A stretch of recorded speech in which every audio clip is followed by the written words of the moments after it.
রুচি বাড়াতে সাহায্য করে। নাম্বার 2, স্মৃতিশক্তি বৃদ্ধিতে। তালের শাঁস আমাদের স্মৃতিশক্তি ভালো রাখে এবং শারীরিক স্বাস্থ্য রক্ষা করে থাকে। একই সাথে এটি বমি ভাব আর বিষাদ দূর করতে খুব গুরুত্বপূর্ণ ভূমিকা পালন করে। নাম্বার 3, ক্যান্সার প্রতিরোধে।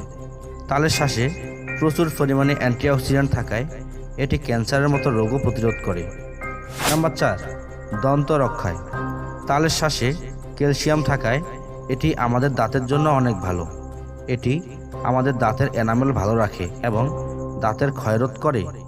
নাম্বার 5, হাড়ের সুরক্ষায়। তালের শাঁসে থাকা ক্যালসিয়াম আমাদের হাড়কে শক্তিশালী করে তোলে। কচি তালের শাঁস রক্তশূন্যতা দূরীকরণে ভালো কাজ করে। নাম্বার 6, দৃষ্টিশক্তি বাড়াতে। তালের শাঁসে আছে potassium, calcium, iron, sulphur, selenium, manganese, copper এবং